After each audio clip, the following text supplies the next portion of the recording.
Assalamualaikum warahmatullahi wabarakatuh dan salam sejahtera. Pada hari ini kami akan membentangkan tentang analisis pemilihan bahan PDP dalam PKK Laju subjek PKK 3652 iaitu pengurusan sumber pengajaran dan pembelajaran dalam PKK. Jadi sebelum itu eloklah kalau kami memperkenalkan diri kami terlebih dahulu.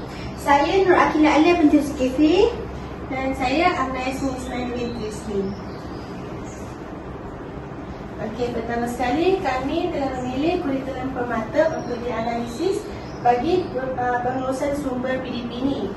Dan kita masuk kepada konsep sumber, iaitu sumber pengajaran dan pembelajaran PDP ini merujuk kepada segala bahan, alat atau media dan juga persekitaran yang digunakan oleh guru untuk menyampaikan ilmu serta membantu murid memahami suatu konsep dengan lebih berkesan. Sumber ini boleh berbentuk bercetak, bukan bercetak, digital ataupun bahan mawjud dan juga berfungsi untuk menarik minat dan meningkatkan kefahaman serta menyokong pencapaian objektif pembelajaran secara sistematik dan bermakna. Jadi bermaksud segala yang ada di sekitaran kita boleh dijadikan sumber. Terutamanya sebagai seorang guru, eloklah kita merancang aktiviti kita dengan memperbagaikan sumber supaya aktiviti itu lebih interaktif, lebih menarik untuk anak-anak kita. Okey, seterusnya konsep sumber juga tetapi dalam konteks pendidikan awal kanak-kanak. Jadi dalam pendidikan awal kanak-kanak ini, sumber yang pelbagai membolehkan guru untuk merancang aktiviti yang sesuai dengan tahap perkembangan kanak-kanak dan menjadikan pembelajaran ini lebih menyeronokkan dan juga bermakna. Boleh tak kawan-kawan share pada saya antara contoh sumber yang boleh kita rancang sebagai guru? Sumber apa yang kita gunakan? Sumber pengalaman. Pengalaman Digital. Okey, banyak ya sumber yang kita boleh pakai untuk kita nak rancang aktiviti ini. Jadi melalui pengolahan yang kreatif, guru atau kita sebagai guru ni boleh mengubah sumber tersebut menjadi aktiviti hands-on, interaktif dan juga kontekstual sekaligus menyokong perkembangan kognitif, sosial, emosi dan juga fizikal kanak-kanak secara menyeluruh. Yang ini juga telah disebut ataupun dinyatakan oleh Ibrahim et al. 2023. Okey, seterusnya kita pergi kepada jenis sumber PDP. Okey, yang pertama adalah sumber asas. Sumber asas ni di mana bahan utama yang digunakan adalah secara langsung yang berada di dalam bilik belajar itu sendiri. Sebagai contohnya penggunaan papan hitam, buku latihan, buku teks dan juga nota guru dan juga guru itu sebagai model. Seterusnya adalah sumber elektronik di mana sumber elektronik ini ia membantu merangsang diri pendengaran dan penglihatan kanak-kanak serta menjadikan pengajaran lebih menarik sebab apabila kita menggunakan elektronik ini terdapat banyak visual yang boleh menarik minat kanak-kanak tu. Contohnya televisyen, radio, projektor dan juga permainan audio. Yang seterusnya adalah sumber bukan elektronik di mana sumber ini sangat sesuai untuk pengajaran konkret melibatkan sentuhan, pegangan dan juga diri kanak-kanak tersebut. Contohnya buku imbasan, poster, buku cerita dan juga bahan mawjud. Seterusnya adalah sumber pengalaman di mana sumber pengalaman ni kanak-kanak tu memperoleh pengalaman daripada persekitaran, pengalaman sebenar dan juga aktiviti secara langsung. Murid tu, kanak-kanak tu terlibat secara aktif dalam aktiviti yang dijalankan oleh guru dan juga meningkatkan proses pembelajaran dan membina kefahaman melalui tindakan. Contohnya eksperimen, lawatan sambil belajar, main peranan dan juga aktiviti hands-on. Seterusnya adalah sumber digital di mana sumber ini sangat menyokong pembelajaran abad ke-21 kerana ia bersifat interaktif dan juga fleksibel. Contohnya aplikasi pendidikan, video pembelajaran dalam talian dan juga kuis interaktif.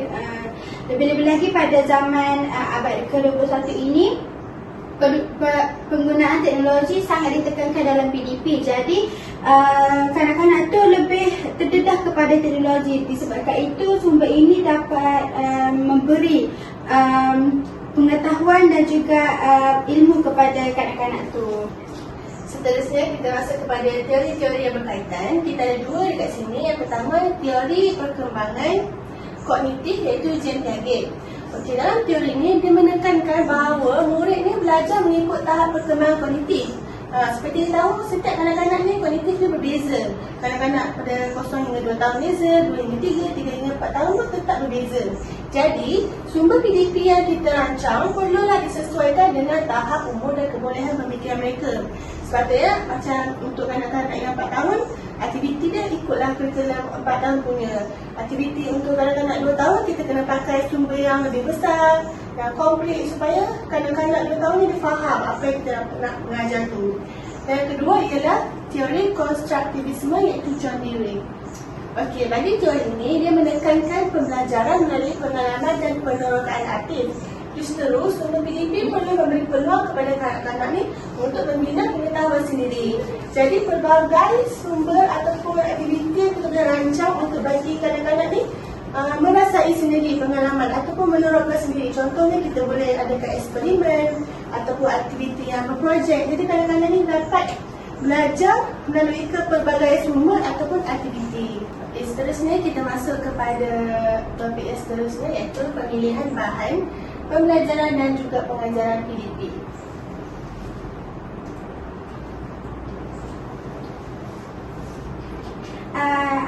Terdapat 4 jenis bahan PDP, iaitu yang pertama adalah bahan bercetak. Bahan bercetak ni adalah seperti buku, majalah dan bahan bercetak yang lain yang sesuai dengan tahap perkembangan kanak-kanak itu sendiri. Yang kedua adalah bahan manipulatif seperti blok bangunan, teka-teki, permainan dan alat yang membolehkan kanak-kanak itu belajar melalui bermain. Seterusnya adalah bahan audio visual, di mana bahan audio visual ni merangkumi video, audio dan persembahan multimedia yang menarik dan juga interaktif untuk kanak-kanak. Dan akhir sekali adalah bahan teknologi, di mana bahan teknologi ini merangkumi perisian komputer, aplikasi pendidikan seperti quizzes, Kahoot, Word dan sebagainya, dan alat pembelajaran berasaskan teknologi yang inovatif. Berdasarkan bahan PDP tadi, kami telah setuju untuk memilih beberapa sumber PDP yang untuk dianalisis. Jadi yang pertama, iaitu bahan bercetak ataupun kita fokus kepada big book.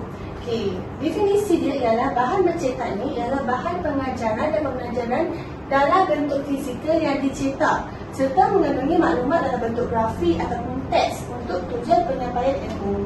Jadi secara amnya ataupun untuk kefahaman kita seperti contohnya seperti buku cerita, kad imbasan, modul pembelajaran, poster dan juga lembaran aktiviti. Jadi apa-apa yang melibatkan fizikal ataupun kertas kita boleh perkenalkan sebagai bahan bercetak. Yang kedua, kita ada juga bahan digital, iaitu bahan digital ialah sumber PDP yang disampaikan melalui peranti elektronik. Jadi apa tadi peranti elektronik? Seperti yang si Ayah bentangkan? Seperti komputer, ataupun aplikasi seperti YouTube, Wordwall dan sebagainya yang interaktif untuk melakukan pembelajaran. Contohnya macam ni, iaitu komputer, tablet, aplikasi YouTube, quizzes, Kahoot dan sebagainya. Seterusnya pemilihan bahan PDP yang kami akan bentangkan adalah bahan alam semula jadi, di mana kita bagi definisi dia dulu, iaitu bahan alam semula jadi ialah bahan mentah yang diperoleh secara langsung daripada bumi, tumbuhan, haiwan atau persekitaran seperti air, tanah, pasir tanpa pemprosesan sintetik yang ketara. Contohnya kalau tumbuhan adalah daun kering, kayu, getah, dan kalau haiwan adalah kulit, bulu-bulu haiwan, pelepah. Kalau alam sekitar pula adalah macam tanah liat, logam dan juga petroleum. Seterusnya adalah bahan buangan, di mana bahan buangan ini bermaksud proses pemilihan bahan terpakai atau bahan yang tidak lagi digunakan untuk dijadikan bahan bantu mengajar PBN. Bahan-bahan ini dipilih secara terancang dan tersusun agar dapat menepati objektif pembelajaran disediakan oleh guru dan juga mencapai tahap umur murid secara selamat. Contoh adalah penggunaan kotak terpakai. Kotak-kotak terpakai ni kalau dalam guru prasekolah banyak kita gunakan. Antaranya bahan-bahan yang boleh dibuat adalah seperti apa kalau kita pakai kotak terpakai ni?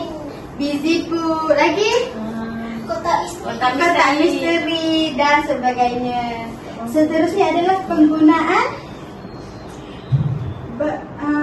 botol air. Botol air ni seperti sebagai contohnya penggunaan botol air untuk tempat letak pensel kat dalam kelas. Seterusnya tempat letak pasu bunga. Apa lagi yang boleh digunakan? Permainan alat muzik, tabung dan sebagainya. Betul. Seterusnya kita akan masuk dengan lebih terperinci iaitu bahan bercetak big book. Yang pertama tadi iaitu bahan bercetak big book. Okey, ini adalah contoh gambar big book seperti kawan-kawan dapat lihat. Buku tu, saiz buku tu lebih besar daripada saiz normal kan. Jadi kadang-kadang ada yang cikgu pegang, perlu pegang dengan lebih, perlukan kawan ke ataupun sokongan lain untuk pegang buku. Jadi sebelum saya masuk ni saya tanya lagi, apa kebaikan kalau kita pilih buku yang besar sikit daripada buku yang biasa? Mudah Okey, banyak benefit dia ataupun kepentingan dia kalau kita guna buku yang lebih besar itu pada kanak. Okey, seterusnya kita masuk kepada kriteria pemilihan bahan PDP untuk big book tersebut. Yang pertama iaitu kesesuaian dengan umur kanak-kanak. Iaitu pertama sekali kandungan cerita menggunakan ayat yang mudah dan juga pendek. Kita tak boleh menggunakan ayat yang terlalu tinggi ataupun ayat yang terlalu panjang. Sebab kadang-kadang ni dia tak semuanya faham lagi kosakata, dia tak faham lagi maksud perkataan tu. Jadi penggunaan ayat tu ataupun istilah pun kenalah selaras dengan perkembangan kanak-kanak itu sendiri. Dan seterusnya jalan cerita yang ringkas dan tidak terlalu kompleks. Kita lebih pada straight to the point lah. Straight to the point maksudnya Ali tu tak terlalu berliku-liku, senang untuk kadang-kadang faham. Contohnya Ali pergi ke kelas, tak adalah Ali perlu membelok ke kiri untuk ke kelas, tak ada macam tu. Nah, sekali selaras dengan tahap perkembangan kognitif kanak-kanak prasekolah. Macam saya cakap, apa-apa yang kita rancang, walaupun ibu ni tetap kita kena tengok perkembangan kognitif kanak-kanak. Kita tak boleh nak rancang kanak-kanak punya prasekolah dengan kanak-kanak aliran perdana, tak sama kognitif mereka. Yang kedua, iaitu menarik dan merangsang minat. Of course lah kita rancang BBM tu supaya dapat menarik minat. Kalau tak menarik minat, rugilah kita buat BBM tersebut. Yang pertama, mempunyai ilustrasi yang besar, warna dan jelas. Kalau kita buat big book tapi gambar macam hitam putih, menarik ke kalau kita tak menarik. Jadi penggunaan warna ni memainkan peranan yang penting, terutama kepada kanak-kanak. Secara tak langsung kanak-kanak pun kenal warna dia. Contoh warna katak, kalau kita letak warna hitam putih dia tak tahu warna katak yang sebenar kan. Kalau kita letak warna hijau, oh katak ada warna hijau. Warna kuning. Warna kuning ada. Okey, yang kedua, saiz buku yang besar memudahkan semua murid melihat. Macam dalam gambar tadi nampak kan, bila kita pakai buku yang besar semua dapat nampak dengan jelas. Kalau pakai yang kecil tu semua macam berebut-rebut, ada yang tak nampak. Bila tak nampak dia lama-lama dia dah tak fokus. Dia dah pada soalan dia dah kacau kawan. Jadi penggunaan buku yang besar ni dia dapat menarik minat dan fokus kanak-kanak tersebut. Dan akhir sekali, macam saya cakap, meningkatkan fokus dan pelibatan aktif semasa sesi bercerita. Bila kita bercerita, kita pun ada tanya-tanya soalan kan. Jadi kat sini kadang-kadang dia dah faham ataupun dia tengok sendiri buku tu, dia dapat jawab soalan pada cikgu dia. Dan yang seterusnya, yang ketiga iaitu selaras dengan objektif pembelajaran. Kandungan cerita kita ni perlulah menyokong objektif PDP yang ditetapkan. Contohnya macam nak ajar tentang bahasa Melayu, takkan kita punya big book tu tentang matematik kan. Jadi apa yang kita buat pun walaupun intipati kandungan big book tersebut, tetaplah kena selaraslah dengan PDP kita, selaraskan dengan apa yang kita nak ajar sebenarnya. Seterusnya, membantu penguasaan kosakata yang baharu. Sebab dalam aktiviti membaca pun kita dah boleh letakkan sikit-sikit perkataan ataupun istilah-istilah baru supaya kadang-kadang dia tahu makin lama dia dapat meningkatkan kosakata dia. Dan akhir sekali dapat menggalakkan kemahiran mendengar dan bertutur.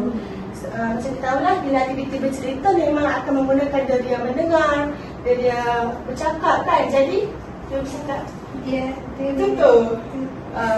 Jadi kalau macam tu, jadi secara tak langsung bila kita buat aktiviti macam ni, kadang-kadang memang dia akan dengar cerita tu. Lepas tu bila kita tanya, dia boleh jawab. Maksudnya dia boleh diberikan fokus lah kepada aktiviti membaca buku cerita. Okey, untuk berkaitan dengan bahan bercetak tersebut dengan kurikulum pemata tadi. Okey, yang pertama iaitu perkembangan sasial, sosial emosi dan juga kerohanian. Okey, dalam cerita Big Book ni, kita boleh terapkan elemen nilai murni seperti tolong-menolong. Bila kita rancang buku cerita pun kita dah boleh selitkan. Contohnya macam selitkan tolong kawan, kena berbuat baik. Saya perasan memang dalam buku cerita kadang-kadang pun kebanyakannya memang akan letakkan tentang nilai murni ataupun elemen nilai murni ni supaya melalui buku cerita pun kadang-kadang ni dia faham tentang nilai murni tu, apa tanggungjawab dia sebagai seorang manusia ke apa dan sebagainya. Seterusnya kadang-kadang juga dapat belajar memahami emosi, watak melalui ilustrasi atau perjalanan cerita. Ini macam bila kita wataknya, maksudnya buku cerita tu tentang watak sekian-sekian. Jadi kadang-kadang kita tak faham apa yang dirasai oleh watak dalam buku tu. Walaupun itu hanyalah sebagai ilustrasi. Tapi dengan adanya gambaran visual tu, kadang-kadang tu dapat sendiri dirasai watak-watak tersebut. Seterusnya, guru boleh mengaitkan pengajaran cerita dengan amalan baik dalam kehidupan seharian. Maksudnya bila kita bercerita kadang-kadang kita dah boleh selitkan jugalah kebaikan-kebaikan dia. Maksudnya okey, berdasarkan buku cerita tadi kita tak boleh bergaduh dengan kawan-kawan. Berdasarkan buku cerita tadi kita kena berbuat baik dengan semua orang. Jadi kanak-kanak tu dia faham, oh kita kena buat baik seperti yang cikgu cerita tadi. Akhir sekali membantu pembentukan saksiah melalui perbincangan dan refleksi. Mestilah bila kita buat aktiviti membaca, kita akan tanya anak murid apa yang dia faham, apa yang dia boleh share balik kan. Jadi kadang-kadang dia akan berani untuk bertanya, dia akan faham bahawa nilai-nilai murni tu kita perlu terapkan dalam diri. Seterusnya yang kedua iaitu dari segi bahasa, komunikasi dan literasi awal. Okey, untuk ni ialah teks besar dan jelas menyokong pengecaman huruf dan perkataan. Bila kita guna buku yang besar, secara automatik kita punya teks tu pun dia akan tulis dengan besar. Dia tak tulis kecil-kecil macam dalam buku A4. Jadi dekat sini kadang-kadang tu dia dapat lihat dengan jelas perkataan, dia dapat lihat dengan jelas huruf semua tu. Jadi dapat cam juga huruf-huruf tu walaupun mungkin dari jarak jauh sikit, tapi dalam buku yang besar tu dia dapat. Seterusnya membantu perkembangan kosakata baharu melalui pengulangan ayat. Bila kita ulang-ulang balik ayat tu, walaupun kosakata baharu, kadang-kadang ni lama-lama dia akan faham dan dia akan ingat. Dan seterusnya merangsang kemahiran bertutur apabila murid menjawab soalan ataupun menceritakan semula. Okey, yang ketiga, bidang geria dan pemahaman dunia persekitaran, iaitu ilustrasi besar dan berwarna ni dapat merangsang geria apa? Dari melihat, dari pelihatan. Maksudnya bila kita tengok ilustrasi besar tu memang automatik mata kita tengok dulu kan. Jadi dari pelihatan kadang-kadang kena fokus kepada ilustrasi buku tersebut. Jadi dia juga dapat mengalahkan pemerhatian terhadap butiran gambar. Bila dia tengok gambar tu, dia tengok jelas, kita boleh tanya dah. Kita boleh sambil-sambil tu kita tanya, apa dalam gambar ni? Apa yang dibuat oleh watak ni? Apa yang dilakukan oleh watak ni dan sebagainya. Dan akhir sekali bidang kreativiti dan estetika. Untuk bidang ini, ilustrasi dalam Big Book juga dapat merangsang imajinasi dan daya kreativiti. Seperti kita tahu, kanak-kanak ni imajinasi dia sangat tinggi. Jadi dia macam pemikiran dia boleh mengolah cerita tersebut. Dia boleh bayangkan cerita tersebut in real life ke, ataupun dia boleh bayangkan macam mana situasi yang berlaku walaupun hanya dalam ilustrasi Big Book tu. Dan akhir sekali murid juga boleh melukis semula watak ataupun mencipta perakhiran cerita sendiri. Macam ada setengah buku Big Book ni dia perakhiran dia tu tak habis. Maksudnya kita nak bagi kanak-kanak ni keluarkan imajinasi sendiri. Biarkan mereka ni olahkan mereka imajinasi apa yang akan berlaku pada akhir tu, apa yang dapat mereka simpulkan pada akhir tersebut. Okey, ini juga adalah antara artikel sokongan untuk penghasilan Big Book ni. kita baca. Ini antara contoh dia, boleh search nanti. Okey, menurut Asha et al. 2020 menyatakan bahawa rata-rata hasil temubuan bersama guru prasekolah ini menunjukkan penggunaan sumber PDP seperti Big sendiri dapat mewujudkan suasana pembelajaran yang interaktif dan menyeronokkan di samping dapat meningkatkan kefahaman konsep melalui teks, ilustrasi besar dan juga sesuai digunakan pada pelbagai mata pelajaran. Maksudnya kita boleh olah dalam pelbagai jenis mata pelajaran melalui aktiviti ataupun sumber yang kita pakai, iaitu Bigbook.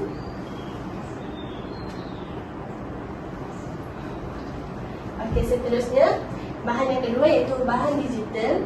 Macam memilih video animasi pendidikan ataupun kita guna slide interaktif. Bahan seperti Canva, Quizzes itu semua dalam kategori bahan digital. Okey, ini contoh gambar macam yang sebelah kanan itu adalah slide interaktif. Kita ada video daripada YouTube dan juga ni semua ni cikgu boleh akses dalam YouTube dan boleh tunjukkan kepada kanak-kanak. Ini menunjukkan bahawa selain daripada Bigbook tadi, melalui bahan digital juga kita boleh terapkan elemen nilai murni kan. Nampak tak tajuk dia tentang nilai-nilai murni, belajar berterima kasih. Jadi pelbagai sumber kita nak boleh terapkan elemen nilai murni ni sebenarnya. Okey, yang pertama kita tengok kepada kriteria pemilihan bahan digital. Okey, yang pertama, kesesuaian dengan tahap perkembangan. Untuk dalam digital ni jaranglah ditapiskan dia punya kandungan tu, tapi sebagai guru, sebagai ibu bapa ni kita kena tengok juga kandungan dalam video tersebut. Kita tak boleh nak ambil suka hati je. Adakah dia sesuai tak dengan kanak-kanak, adakah dia elok tak untuk tontonan anak-anak dan sebagainya. Jadi kandungan tu kenalah selaras dengan umur dan tahap kognitif murid.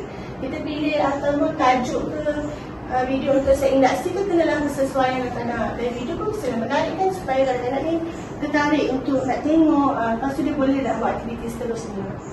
Yang kedua, bahasa mudah, jelas dan tidak terlalu abstrak. Walaupun di dalam digital ataupun secara digital, penggunaan bahasa semua pun sangat titik beratkan. Kita cakap bahawa bahasa ni tidak boleh terlalu tinggi lah untuk kanak-kanak ni, supaya kanak-kanak ni dapat faham intipati video tersebut. Dan yang ketiga, visual membantu pemahaman konsep. Macam kita tengok dalam buku, dia visual yang tak bergerak kan.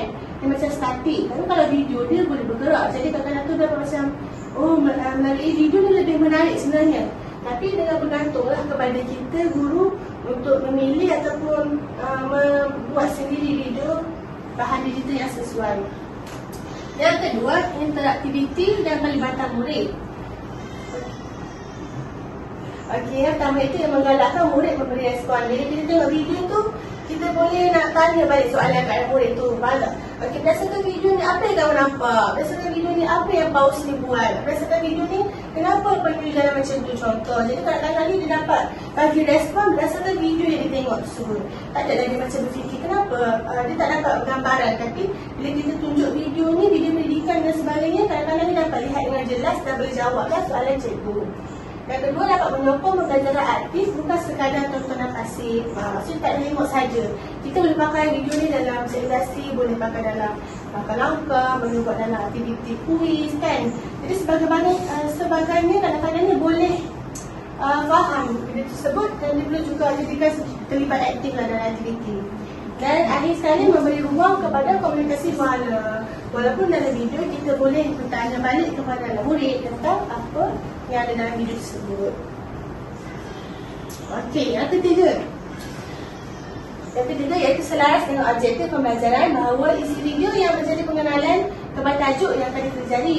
Video tersebut kenalah tally lah dengan apa yang kita nak ajar, tidak menyimpang daripada fokus pembelajaran hari tersebut, dan juga bantu murid untuk membuat hubungan awal dengan topik baru. Bila kita tengok video tu, murid ni faham untuk nak buat perkaitan ataupun dia dapat idea dah apa yang dia nak belajar pada hari tersebut. Dan akhir sekali dapat merangsang pemikiran AS tinggi. Jadi dalam video kita ada mengandungi elemen yang dapat menggalakkan murid berfikir dan buat ramalan. Dan kita dapat juga jadikan sebagai bahan untuk aktiviti soal jawab. Akhir sekali dapat membuka ruang perbincangan di dalam kelas, walaupun menggunakan bahan digital, video, slide dan sebagainya. Secara tak langsung dalam semua benda pun kita dah boleh buat interaksi buhala, kita dah boleh bertanya soal dengan anak murid semua. Jadi dia ada untuk perkaitan dari 5 bidang. Yang pertama dari segi perkembangan awal matematik, animasi dalam video panjang tentang konsep nombor, bentuk dan sebagainya, dan dapat bantu kadang-kadang untuk kenal kuantiti melalui visual yang jelas, macam video tentang nombor, tentang huruf dan sebagainya. Tentang huruf, tentang bentuk, dan menggalakkan kemahiran memerhati dan mengambil beza banyak kecil, banyak sikit, kecil besar. Seterusnya yang kedua, dia dan pemahaman dunia persekitaran, iaitu membantu kanak-kanak untuk faham dunia sekeliling melalui gambaran yang realistik ataupun simbolik. Walaupun dia tak dapat dia tak dapat berada di situasi yang sebenar, tapi melalui video pun dia dapat faham yang sebenarnya. Seterusnya dapat meningkatkan kepekaan deria melalui rangsangan bunyi dan warna. Seterusnya bahasa, komunikasi dan interaksi awal, iaitu dialog mudah untuk bantu perkembangan kosakata baru. Kanak-kanak belajar struktur ayat melalui pengulangan dalam video tersebut ataupun dalam slide, dan juga merangsang kemahiran mendengar dan bertutur apabila guru jalankan sesi soal jawab. Yang keempat iaitu perkembangan sahsiah, sosial emosi dan juga kerohanian. Jadi kadang-kadang dapat kenal dan mengawal emosi melalui ekspresi watak, dan juga dalam cerita dalam video ataupun slide tersebut dapat menyelipkan elemen kerohanian seperti bersyukur dan juga berbuat baik. Dan akhir sekali perkembangan fizikal. Seperti kita tengok dalam YouTube ni banyak aktiviti ataupun video-video senaman ringkas, senaman untuk kanak-kanak. Jadi kanak-kanak ini dapat meniru pergerakan watak berdasarkan dalam video tersebut, dan juga video ni dapat diikut dalam aktiviti melakukan aktiviti fizikal. Maksudnya dalam aktiviti fizikal kita boleh pakai video tersebut sebagai rujukan untuk buat aktiviti fizikal.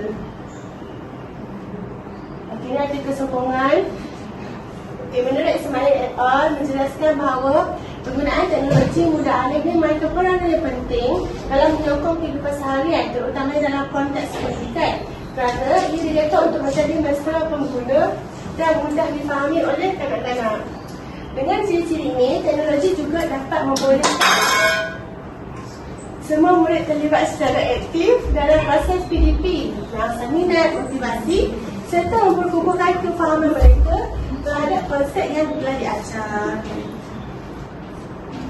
Seterusnya adalah bahan semula jari, iaitu aktiviti yang dicadangkan oleh pihak kami adalah aktiviti nature walk, di mana aktiviti nature walk ni umumnya kita laksanakan sewaktu aktiviti luar di Taska, betul tak? Betul.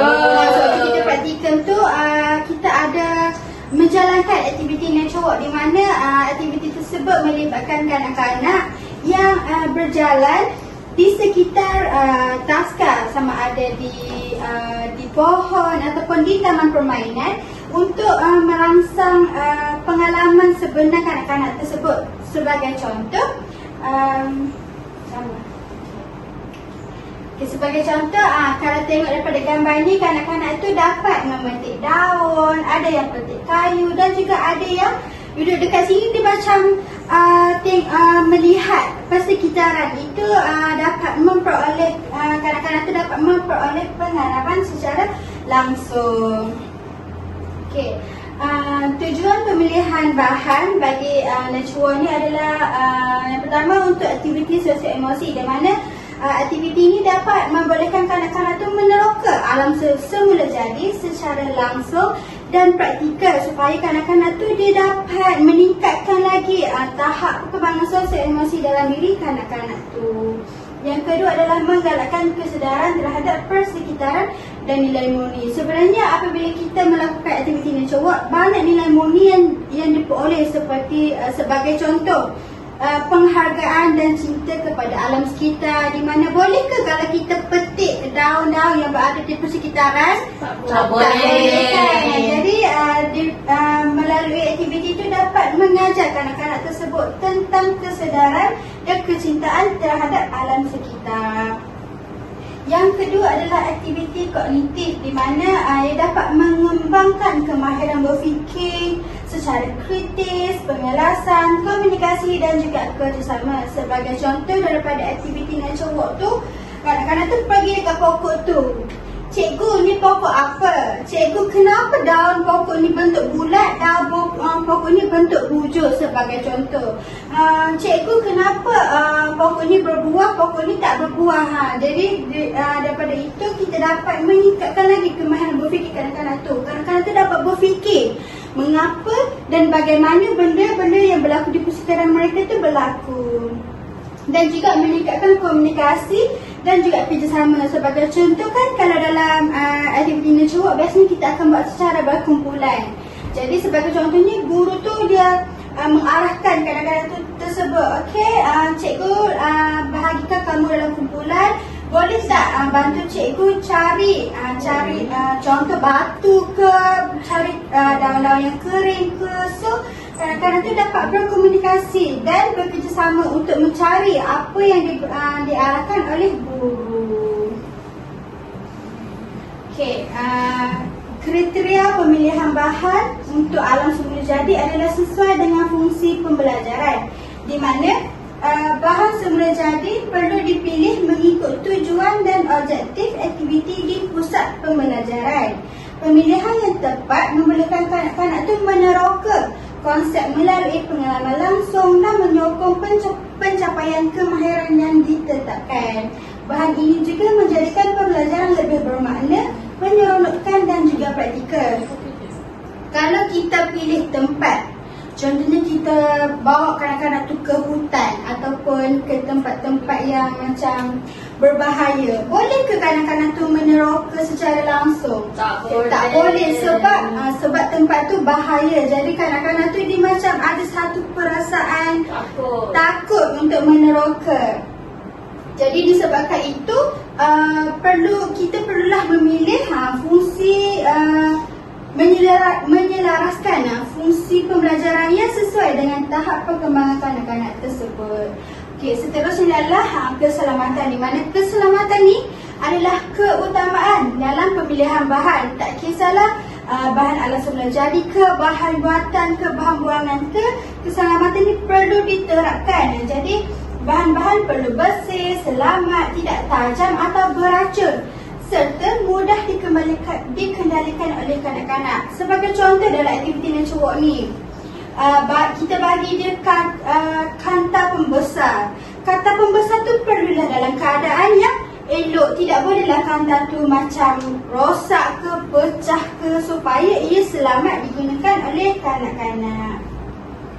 Pemilihan yang berhati-hati dapat mengurangkan risiko kecederaan dan memastikan pengalaman pembelajaran itu berjalan dengan lancar. Jadi apabila aktiviti yang dijalankan tu berjalan dengan lancar, maka apabila aktiviti yang dijalankan tu macam pemilihan bahan tu selamat tu dapat mengelakkan kecederaan. Jadi bila dapat mengelakkan kecederaan, aktiviti PDP itu tidaklah terganggu.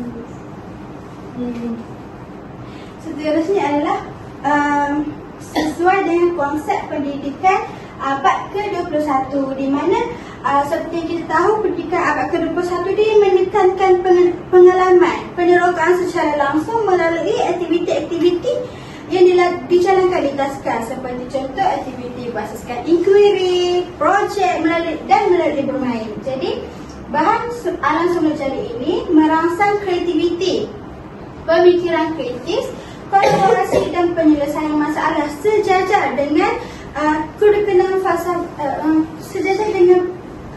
falsafah pendidikan kebangsaan yang menekankan kepada perkembangan secara holistik dari aspek jeris dalam diri kanak-kanak tersebut. Dan ini juga selari dengan kurikulum permata negara yang menekankan pembangunan kemahiran abad ke-21 dalam diri kanak-kanak tersebut, seperti komunikasi, di mana kanak-kanak itu dapat berinteraksi sama ada dengan rakan sebaya, guru maupun ibu bapa, dan juga meningkatkan imajinasi serta kerja berpasukan dalam konteks pembelajaran prasekolah ataupun di taska. Jadi apabila kanak-kanak ni sebenarnya kalau dia pergi ke taska, keupayaan imajinasi mereka tu lebih tinggi. Sebab apa? Sebab mereka dapat berinteraksi, mereka dapat memperoleh pengalaman melalui pelajaran bermain dengan rakan-rakan. Dengan apabila buat aktiviti tu dapat meningkatkan lagi imajinasi berbanding kanak-kanak yang berada di rumah yang menghadap gadget dan juga telefon. Seterusnya adalah amalan bersesuaian perkembangan, iaitu ABP, di mana bahan yang sesuai dengan tahap umum dan kebolehan kanak-kanak menyokong perkembangan fizikal, kognitif, sosial dan juga sosio-emosi.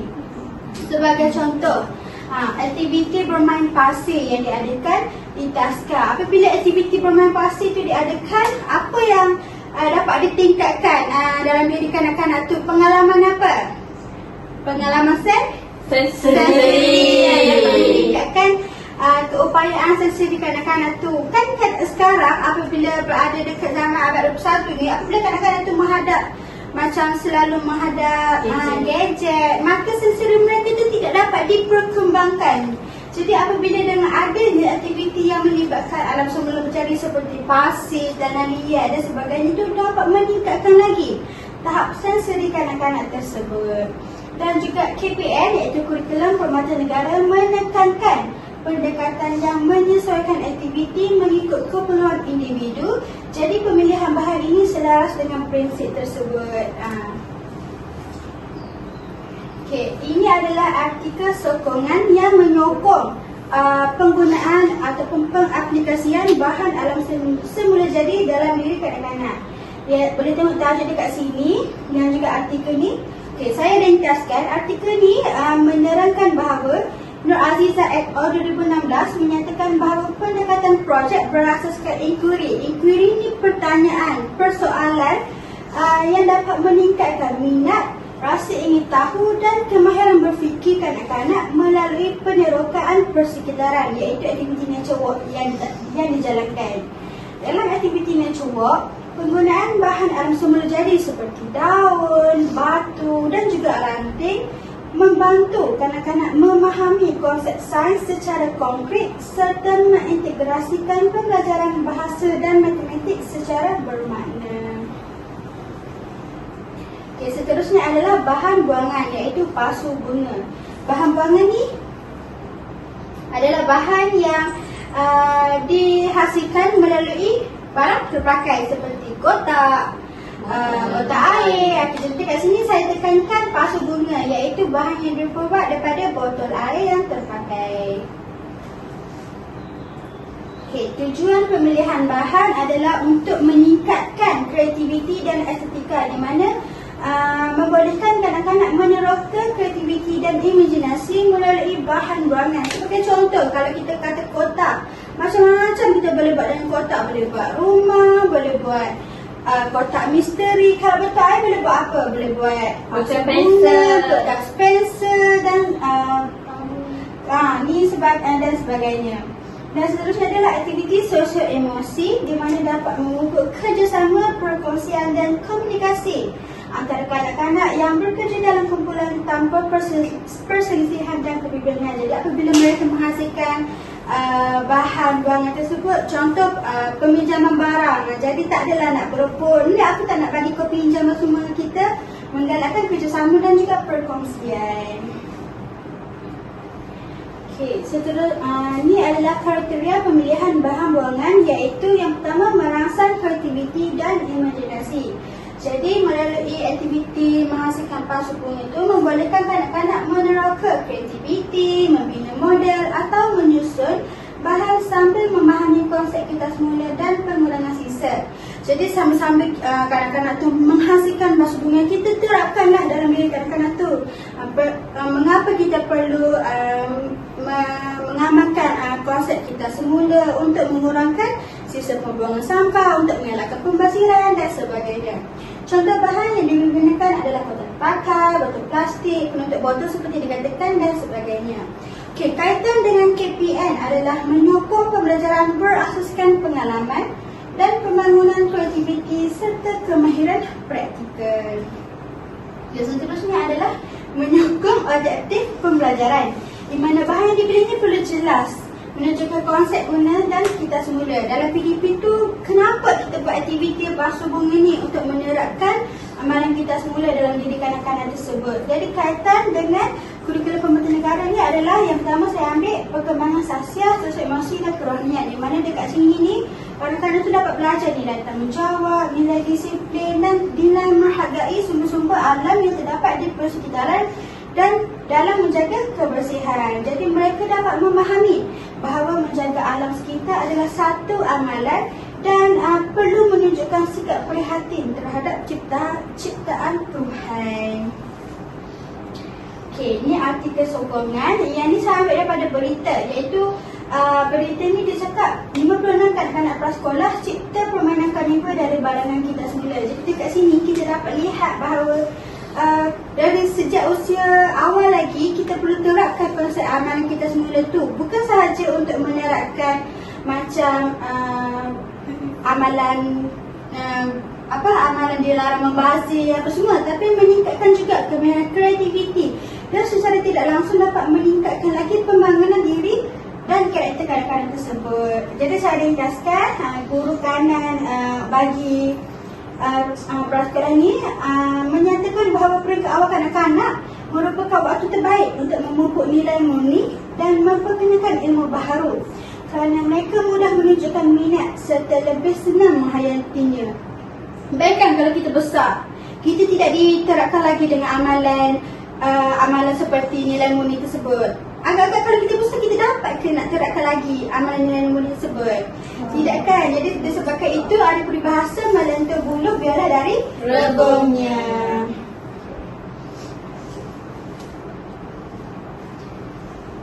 Seterusnya adalah cadangan BBM cadangan BBM, iaitu pemilihan bahan dalam aktiviti awal kanak-kanak ini memainkan peranan penting dalam menyokong perkembangan holistik kanak-kanak. Jadi pemilihan bahan yang selamat, inklusif dan mesra sesering memastikan semua kanak-kanak termasuk yang berkeperluan khas dapat terlibat secara aktif. Dekat sini tak ada siapa pun yang terkecuali. Semua kanak-kanak boleh dari pelbagai peringkat umur dan pelbagai tahap perkembangan. Dengan pendekatan ini, dengan PDP bukan sahaja menjadi menyeronokkan, tapi juga selaras dengan prinsip kurikulum permata negara dalam membina kanak-kanak yang kreatif, berkeyakinan dan peka terhadap alam sekitar serta masyarakat. Saya tengok pada spesifik sedikit, iaitu kesesuaian umur dan tahap kanak-kanak, di mana sumber PDP ni perlu disesuaikan dengan tahap perkembangan kanak-kanak tersebut agar PDP kita hasilkan tak terlalu sukar, tak terlalu mudah serta mengambil kira aspek yang penting untuk kanak-kanak yang keperluan khas. Seperti yang saya kena beritahu, kita tak boleh nak banding beza lah kanak-kanak. Semua berhak untuk mendapat pendidikan yang sewajarnya dan agar setiap individu dapat keperluan pendidikan yang baik. Yang kedua, dari segi pembelajaran abad ke-21, iaitu pendekatan pembelajaran yang terkini yang pelbagai seperti berpusatkan murid, pengintegrasian teknologi, kolaboratif dapat memenuhi tuntutan pendidikan semasa agar kanak-kanak ini dapat belajar secara inklusif, aktif dan juga terlibat sepenuhnya. Dan ketiga, strategi PDP yang pelbagai, iaitu penggabungan kepelbagaian bahan sumber PDP dari segi fizikal ataupun kita campurkan dengan juga digital dapat mewujudkan pembelajaran murid yang lebih menarik. Dan akhir sekali, iaitu pemilihan bahan untuk hasilkan sumber PDP, iaitu penggunaan bahan tersebut hendaklah yang menarik, jelas dan juga mudah difahami supaya anak-anak ini dapat supaya hasil sumber tersebut dapat merangsang minat serta fokus kanak-kanak semasa PDP. Jadi adalah rujukan-rujukan yang diberikan untuk pembentangan pada hari ini. Sekian, terima kasih. Bye.